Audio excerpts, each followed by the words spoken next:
Hi guys, it's Jimmy here from the UAP Files. For those that are new, I run the UAP Files over on Instagram and also the UAP Files podcast on all other platforms. Somehow, we've managed to pick up 175,000 followers, which is incredible, and I'm still gobsmacked every time I look at that. What comes with that often is lots of direct messages where people are submitting photos and videos and asking me what I think about them and if I'll share them with other people.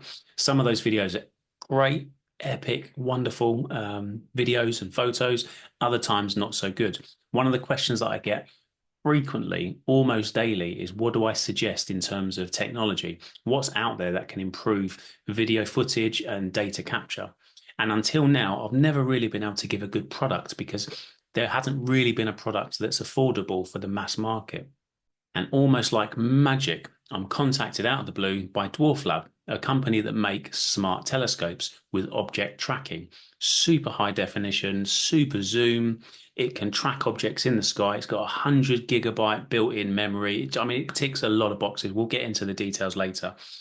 But they said to me, we'd like to send you this product to let us know what you think. And if you like it, perhaps you'd let other people know about it. Now, I've never, ever done any products reviews before. I've never done any affiliate marketing. You will never see a /UAP files for a 10% discount. I just don't do it. I don't really like doing that stuff. And I said to them, I'll be happy to review it and I'd love to use the products because I've been desperate for something like this myself for quite a long time. But I will be totally honest if the feedback isn't great. And so they said that's fine. They were confident in their product. They sent it over to me and I've had it for the last couple of weeks. Now, in the following video, you're going to see an unboxing, use in the daytime, in the nighttime, tracking, and an interview with the manufacturers, the people that make the product. I talk to them and that's going to be in this footage as well. So I'll try and cut it down so it's short and snappy and we'll get into the video.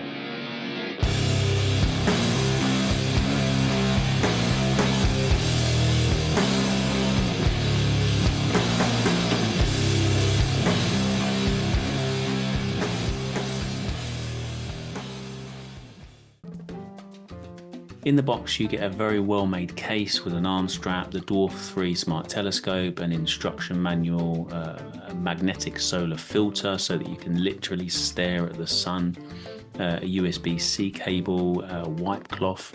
It comes with a telephoto camera and a wide-angle camera. It also has a built-in microphone and a speaker. Now, the telescope connects to your phone or tablet via a Bluetooth, Wi-Fi connection, NFC reader. It's really simple, and I didn't need instructions to figure it out for the first time. Now, with its compact size, it's got automatic setup and shooting capabilities. The Dwarf 3 Smart makes astronomy quite easy. I was very new to sort of astrophotography and that side of things. It's got a built-in, not quite sure what they use. It doesn't state specifically, but it's kind of linked to one of the sort of sky scanny type apps that will tell you where the moon is. And you can literally type in the moon, point to it, and it will find the moon in the sky. It will rotate itself around and it will find it. As long as you've got a smartphone or a tablet, it will connect. Now, I managed to set this up and start capturing some astrophotography without reading any of the instructions or the previous reviews. Now, you can capture the moon, the sun, the Milky Way, galaxy, the nebula. It's pretty simple to do. And you can also use the Dwarf 3 for bird watching or shooting 1 billion pixel panorama photos. Incredible stuff. And the quality is epic. Now, it will seamlessly switch between telephoto and wide-angle lenses, and it will offer you really accurate and instant locating, tracking, and capturing of birds and wildlife photography. It's got that tracking not just for the UFO side of things, which we're going to come on to shortly, but it's also got that for your wildlife. So it's great for wildlife photography and astrophotography. So we'll jump straight in. I connected to the device via Wi-Fi and Bluetooth connections. You can just tap it on the side for your NFC, but I managed to just go through the Wi-Fi connection. There's me. We'll set it up in the garden, put it onto a tripod. Now, this is probably not the best tripod because it's not the most secure. And obviously, if you're looking at a very long distance, the slightest movement with the wind can really affect the image quality and stabilization. So that's my bad, but this was the only tripod that I had available. So I connected it to that. And to be fair, it was pretty good, and we'll come to that in a second. Now you're going to ask, what's the price? It's coming from another country. It's from China. So shipped to the UK, it's £397. That's before VAT, roughly £79.40 with taxes, VAT, free shipping. Obviously, it's going to be different depending on where you are in the world, but that's pretty good for under £500. So this was my first day filming. As you can see, the contrail or the chemtrail, whatever you want to call it. And this was some sort of wildlife photography, and it was a really bad day, really gloomy and grey. But you can see object tracking, sun track, you can change the shutter speeds. You've got tracking modes in the daytime, tracking modes in the nighttime.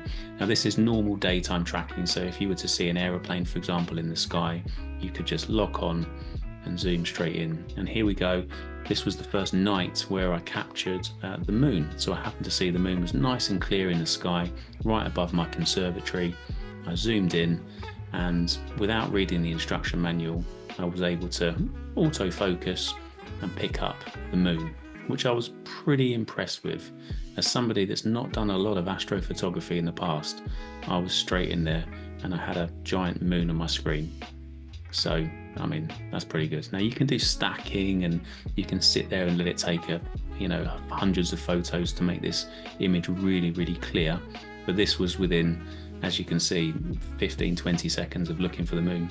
I found it and captured it. Now here's something that I tracked. I was kind of looking for a UFO, and it started to pick this up and started tracking this object. I'm fairly sure that it's probably satellites or a star of some kind. Now this movement here isn't some really exciting UFO doing some odd energy field movement type thing. It's probably just the fact that my telescope's attached to a really cheap tripod and was slightly moving, which left that image. But as you can see, if you manage to get it nice and still, you've got the moon. Now here's a couple of examples from Dwarf Lab. So this isn't mine, but we've got some awesome astrophotography and landscape and the sky, and it's just beautiful. This is a photograph taken by a Dwarf Lab contributor.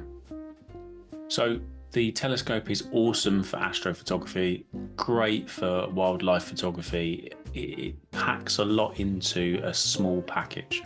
It covers all of the bases really, and it's a decent price. If we're looking at sub £500 for all of that whole package that you get with 2 years of warranty, I think it's 104 gigabytes of storage space built in. I think 4 gigabytes of that is the operating system.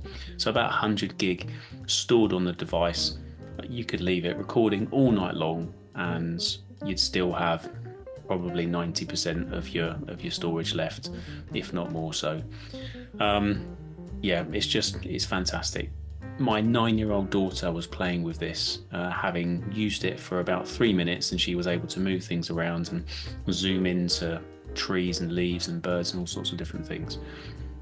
If I'd have had more time and clear skies, I think that's part of the issue that I've got, is that getting a clear sky is like once every 4 or 5 days, and you go outside and you've got clear skies and it starts raining, you don't want to get the kit wet.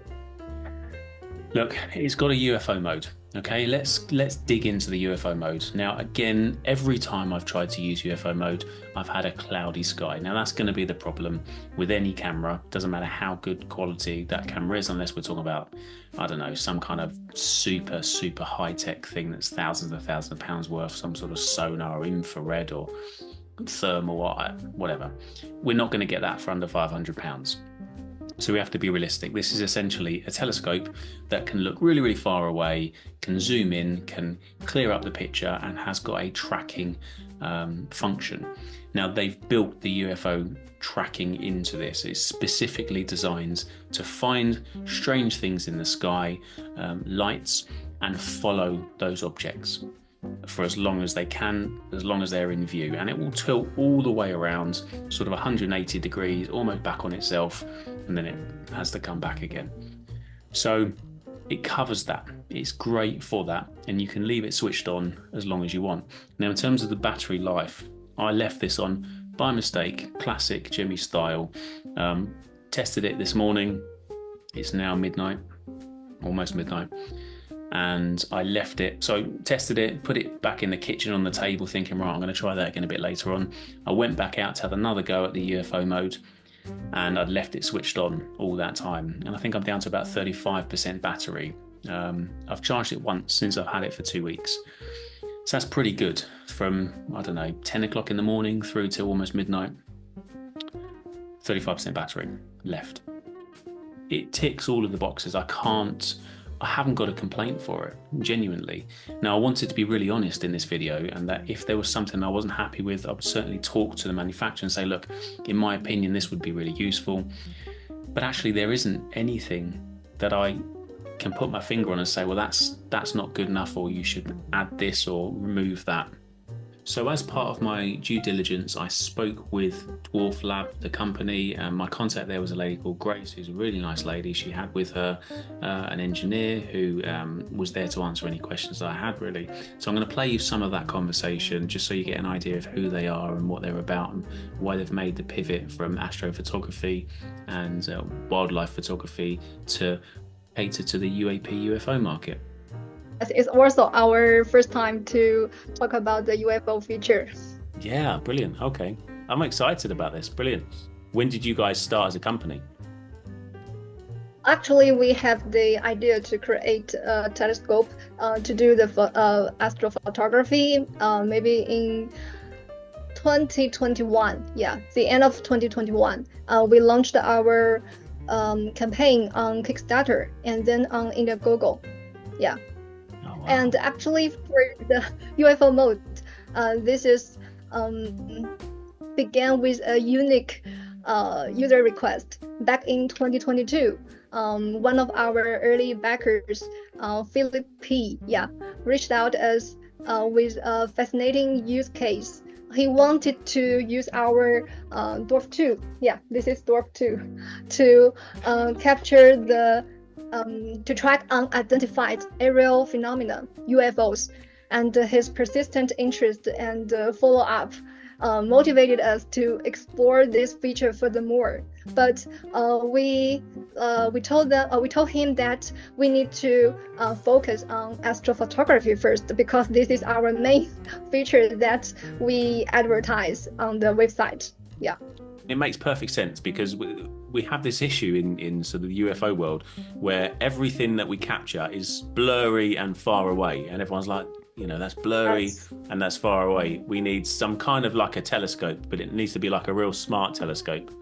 And so everything seemed to have been, when I looked at it, very, very, very expensive.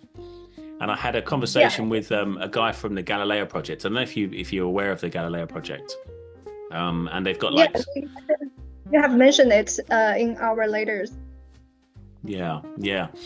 And I remember speaking to him in the past saying, look, I'm obviously, before I knew about this product, I said, I'm looking at what products there are out there. Lots of people are reaching out to me to say, what should I use? What should I use to get a better video and photo? And I said, I don't know. I don't know. I'll ask. I've got a friend in the Galileo project. I'll ask him. And he's like, the stuff's expensive out there. So I haven't been able to say, why don't you try this out? Because most normal people can't afford several £1,000s or dollars for a product that's quite complicated to use anyway. They want something that's, plug and go, Bluetooth operated. You stick it out there and, it's simple to use. You don't have to read the big, long sort of instruction manual. And then you can use it. And it's sort of, something like your product, like around the sort of £500 mark, £500 mark, sort of UK price is half the price of a mobile phone. That's not what you would expect for a smart telescope that's got all that software built into it. Are you able to just give us a bit of an understanding of how how it works on UFO mode? So what the sort of difference is and how it kind of works and what people are likely to be able to do with that function? Actually, we tested only with the airplanes, because this is moving light in the night sky. Yeah. As you know, Dwarf 3 or Dwarf 2 is very well known for its automation in astrophotography, and it can shoot. It can image the stars very clearly, crystal clear on the image. Yeah, and we just wonder what if we track the moving lights in the night sky, and then our engineer Alan, yeah, actually Alan is beside me. Hey. Yeah, and Alan just integrate the algorithm to with the Dwarf 3. Yeah. And it can place at a flat ground, and then put up its lens up to the sky. Yeah, if you think the flying objects with light will appear most in this kind of area, you can face its lens to the area, and then click on the select the mode to auto capture, and then select the UFO and just tap the shoot. It will automatically reset itself to hit the limits of its to get to know where it's placed horizontally and vertically. Yeah. And so the when you say 130 meters, obviously aeroplanes are sort of several thousand feet up, aren't they? So it's I'm assuming that's much further. So if I see let's say for example you've got an orb in the sky that you want to try and zoom in on, something like that may well be sort of, I don't know, 10,000 feet up. I mean, I speak to pilots who see these objects, they're 44,000 feet in the sky, and they see these objects kind of very close to their aeroplane. So would it be able to pick something like, if it can pick up the aeroplane at night, you'd think it'd be able to pick up the object? Am I right in thinking that? Yeah, I think it's able to capture things like that. Yeah. Not only in the day, not only in the night, but also in the day. Superb. Okay, and it's got the tracking in the day as well. Yes, exactly. Brilliant. And we will integrate more objects to track in the future. Not only the birds, not only the airplanes, but the launched rockets or ISS. Yeah. So that is why we need more testers, more users to let us know what we can add them up. Yeah, what we can add in the future.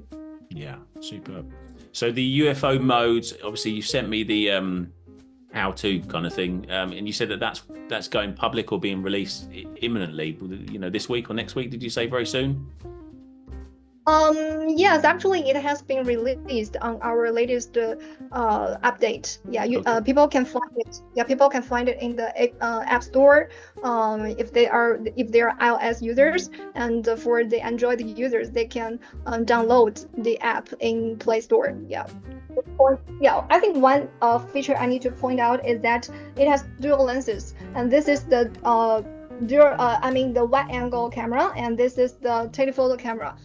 So for the UFO mode, the Dwarf 3 will automatically detect in some area about the moving lights. Yeah.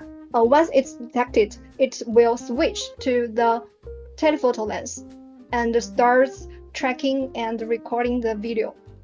Yeah, I think that can fix the problem that people cannot immediately capture the things that zip across the sky. Yeah. Because all the things are done by the machine itself. Yeah, it sort of does it itself, doesn't it? Which makes it all the more impressive. And I think when I've been playing with it and I put it, and you can touch the screen and stuff, and it can zoom in on that, and then you can touch the screen over here and it sort of zooms and the whole thing moves and looks up, and that was pretty impressive. That was definitely very impressive for me. So I can see all the different functions available once you get used to how everything works. And I do like the fact that you can just set it up. I mean, I set it up in my garden on a tripod, came back inside the house, just kind of looking out the window, but I can see the thing moving around and changing shape, which is quite an impressive thing rather than having to sit out. That was one question I had, and I'm fairly sure I know the answer, but people might be wanting to know. It's not something that you can leave out sort of all night, is it? It's not waterproof. You have to kind of be with it, am I right thinking, in case the weather changes? Yeah, that is a good question. I think the waterproof level for the Dwarf 3 is IP54. Yeah, 54. And I think some drizzles can be, uh, yeah, can be undertaken. Yeah, I mean, it can, but not the Yeah, heavy rain. yeah, yeah. You wouldn't want to leave your telescope out in the rain anyway, would you? Yeah, so it makes sense. I just thought I'd double check anyway, just in case, because I know that I'll get that question from some people. Yeah, I think that is a similar concern by the astrophotographers. Yes, they are always asking whether you will produce a dome over the dwarf. Yeah. Yeah, Yeah, that's a good idea. And then we can just leave it out. We can all become like our own little mini Galileo project, and just yeah, have yeah, yeah, thousands of yeah. them all Exactly. tracking. One important thing that we are very value our users' feedback. Yeah. If once your followers purchase the 3, yeah, please ask them to contact us whenever ever they have any problems or feedbacks. Yeah. We're all ears to their feedback and fine tune our user experience. Yeah, superb. That's brilliant. I think that's really, really important. And I think as a company, as you get bigger, there seems to be, in my experience, when looking at some of these companies, there seems to be this thing where they disconnect from the users, from the people that buy the product, and it can take weeks and weeks. And I use an example. Instagram is probably our biggest platform. If I want to speak to Instagram, the best I'm going to get is maybe a response in 3 months' time, because there's so many. Yeah. There's such a big, huge company that's just how long it takes for people to get back to you. And if I were to say there's this feature on Instagram that I'd like you to change, it's never going to happen. It's never going. I'd like you to improve with this really small fix. They wouldn't be interested. So if you can kind of remain a company that is able to make those small changes and listen to the users and respond, which I know so far, certainly with me, you have, and that's fantastic. I think that will set you apart from everybody else. Yeah, Yes, yes, absolutely. yes. We always push the boundaries of the technology and grow with our users together. Yeah, Yeah, because I think sometimes their wisdom will always bring a spark our curiosity and pursue and motivate us to pursue the truth. Yeah, where the limit is. Who yeah. might know what we will discover in the future, right? It does everything. And had I had a sort of broader field of view in my garden and not covered by trees everywhere, and just had a sort of a small gap in the sky that I can look at, then I probably would have had more success. And I know that if I were to take it out, for example, to some camping, a camping location, or to a park with, wide open spaces, or someone's field, I don't want to get chased by a farmer, so I don't really want to go to a local farmer's field, which is essentially all we've got around here. But I'm sure that I'll be able to capture an awful lot more with clear skies and, uninterrupted by buildings and trees and what have you. I've caught quite a bit already, certainly in the daytime. One thing that I have noticed, and I'm sure it's the same with all telescopes really, is that when you essentially start recording, you're looking up and you've got to kind of focus in on a small section of sky, and it does take a little bit of moving around to find an interesting section of sky where perhaps there's some stars, or it's easier when you've got a full moon out because you can just direct it to the full moon and zoom in. And I instantly, the first time I switched it on, got a great shot of the moon, which was incredible for me because the last telescope I had was a cheap kind of £35 telescope that sort of shakes and there's no stability to it, and you try and look at it and it moves around and not very good at all, whereas this was just straight in and really, really impressive. And that's the video I've been showing everybody, like, look at this on my phone. So no complaints. Under £500, free delivery. Would I buy it if somebody let me borrow it for a couple of days to play with? Would I then go out and spend £500 roughly on the product myself of my own money? I would. I genuinely would. If it's something that you can afford, it's entirely up to you if that's a purchase that you want to make. from my perspective, okay, I didn't capture a UFO, but then I go out into my garden with my mobile phone in my pocket at least pretty much every single night, and have done for a good couple of years now. Let the dogs out to do their sort of midnight toilet time before bed, and then I go up to bed. And in that time, I've got my phone out once to try and capture an object, one time in about 2 years. So it's not unusual that I wouldn't capture something on this occasion. So yeah, that's it. I'm going to give it 5 stars. Genuinely. It's not because they've sent it to me for free. I'd give it 5 stars anyway. I mean, they gave it to me anyway. I didn't have to send it back. I've not signed a contract. If it was rubbish, I'd just say, look, it's rubbish, and sell it on Facebook selling pages. I'm not going to do that. I'm going to keep it. I think it's awesome. I think it's a great bit of kit, and I'm going to keep using it on a regular basis. As soon as I get that clear sky, I'm going to be straight out there, stick up UFO tracking, see what it can pick up, at least for sort of 20 minutes most nights, I think, if I can squeeze it in, and I'll let you know what I get. So that's it. I've rambled on long enough. It's a great bit of kit. I really enjoy playing with it. If you found value in this video, please consider a like and a subscribe. It really helps with the algorithm, and I'll see you on the next one. Take care, guys.